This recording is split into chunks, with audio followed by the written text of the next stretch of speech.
A DDR5 memory module sitting in a retail blister pack in 2024 cost more than it did the year before, not because a factory burned, not because a flood took out a fab, but because a policy decision made in Washington set off a chain of capacity moves that nobody in the retail channel had a vote in. The pressure on that price tag did not originate in a data center, it originated in the attempt to keep one country out of the data centers entirely. From a regulatory filing in Washington to the number on your checkout screen, here's what happened between those 2 points. The chain runs 5 links, graded as the evidence supports, from confirmed to reported to inferred, and the link the whole chain hangs on is not the one most coverage focuses on. The first link is confirmed and on public record. Across multiple rounds of regulatory action, the United States government restricted the sale of advanced chip-making equipment to Chinese semiconductor fabs. The restrictions targeted the lithography tools and process chemistry needed to manufacture competitive leading-edge dynamic random access memory, the class of chips that includes the double data rate modules in your desktop or laptop. The intent was to place a ceiling on how far Chinese DRAM producers could advance their manufacturing nodes, effectively freezing them below the frontier where the highest performance and highest margin products are made. The measures are documented in regulatory filings and in the export licensing rules themselves. This link is solid.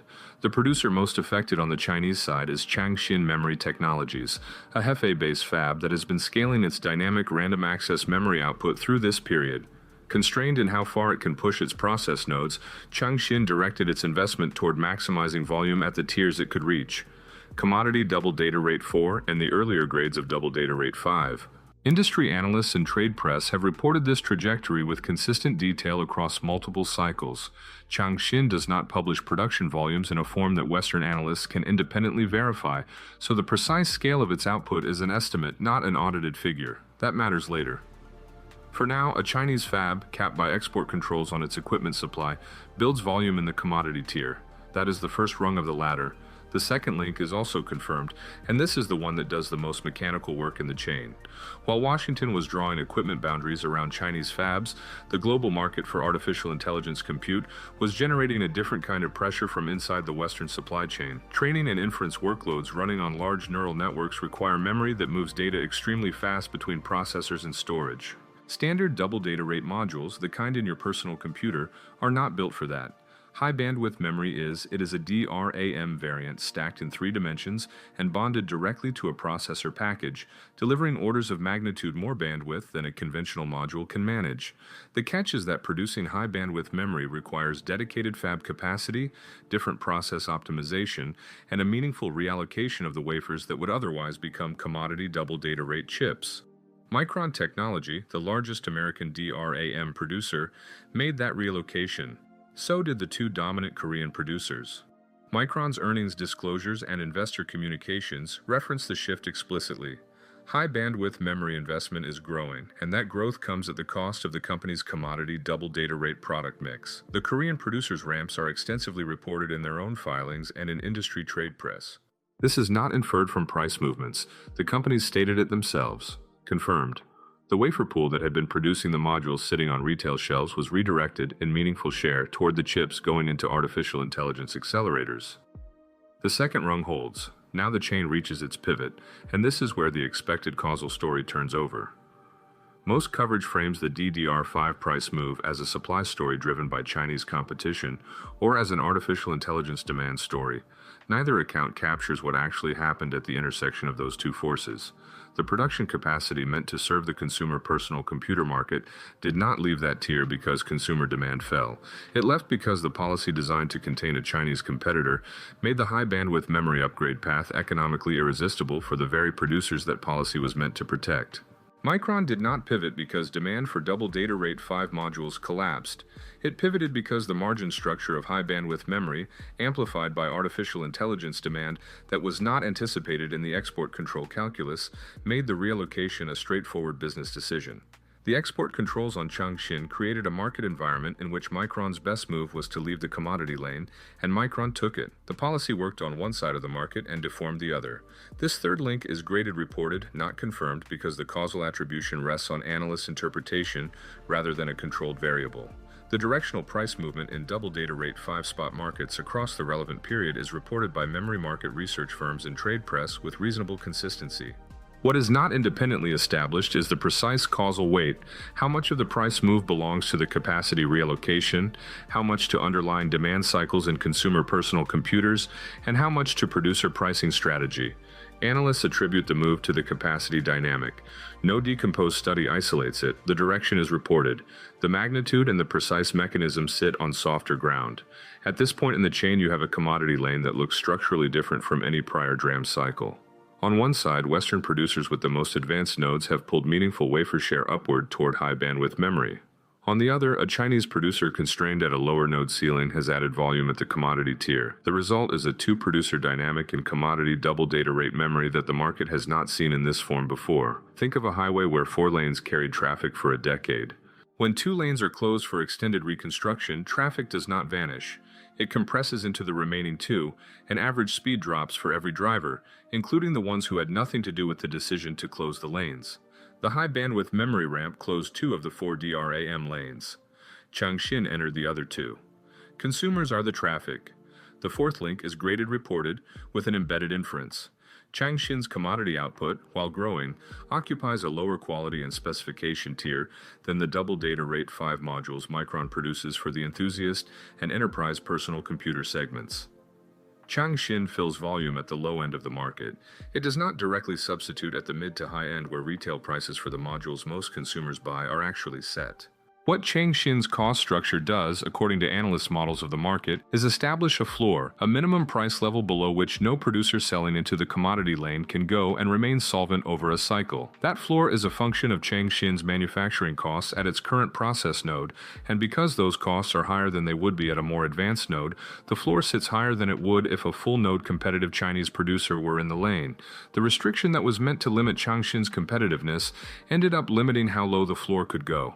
The price floor concept is an analyst construct, and it carries an assumption that has not been tested over a full cycle, that ChangXin is pricing to margin rather than pursuing market share at a loss.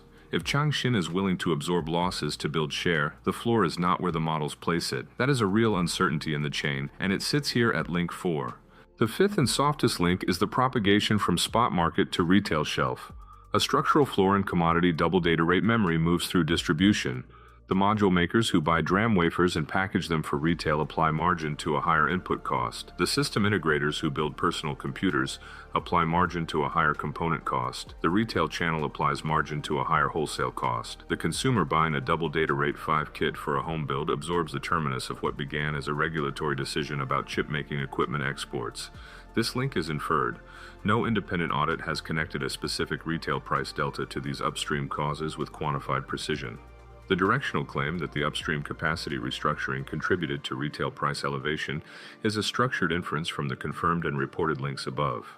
A counterfactual price, what the module would have cost in a flat capacity competitive scenario, is not observable. The chain is logically complete. The consumer price terminus is where honest uncertainty lives. The weakest ground in this chain is exactly there.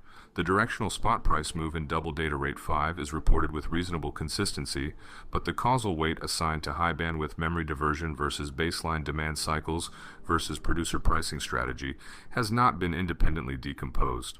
ChangXin's output volumes are estimated, not audited. Micron's statements about capacity allocation are company disclosures, which are accurate as far as they go, but represent the company's own framing of its strategic rationale. The floor concept assumes rational margin-seeking behavior from a producer whose incentive structure has not been fully observed over a cycle. None of these gaps break the chain's direction, but they do affect its precision. This is a well-sourced structural inference, not a measured causal proof, and the honest uncertainty concentrates at the consumer end. Of the 5 links, the one the whole chain hangs on is the second, the confirmed reallocation of DRAM fab capacity toward high-bandwidth memory. Without that reallocation, ChangXin's commodity tier additions would likely have been absorbed into a market with more Western supply competing at the low end, and the price floor would not have formed at its current level. The export control story is the political origin of the chain. The capacity diversion story is the economic mechanism. Most coverage conflates them or treats them as parallel narratives. They are sequential. The controls created the incentive structure. The incentive structure drove the pivot. The pivot thinned the commodity lane. The thinning set the floor. The floor reached the shelf. The second real call worth making explicit.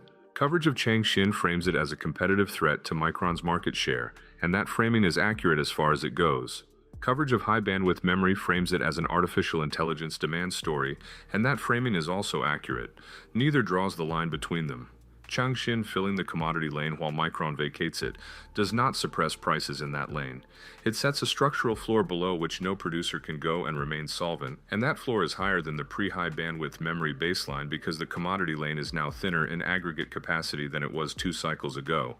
That is the connection this chain makes explicit, and it is the one that explains why the policy's effect on consumer prices runs in the direction opposite to what a straightforward reading of more Chinese supply would predict.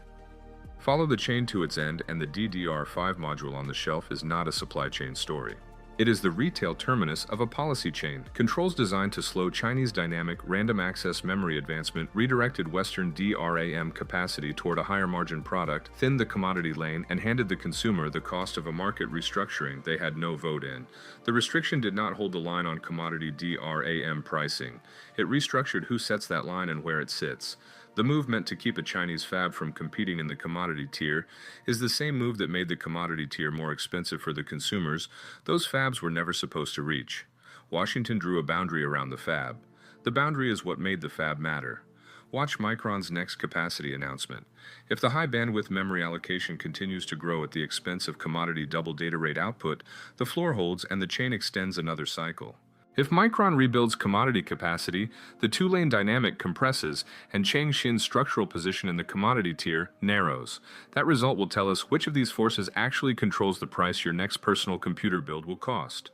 If this chain is one you want to follow as the next capacity call lands, as the next round of export control revisions moves through the regulatory process, as the next ChangXin production report surfaces in trade press, subscribe and turn on notifications. We track the links as they form.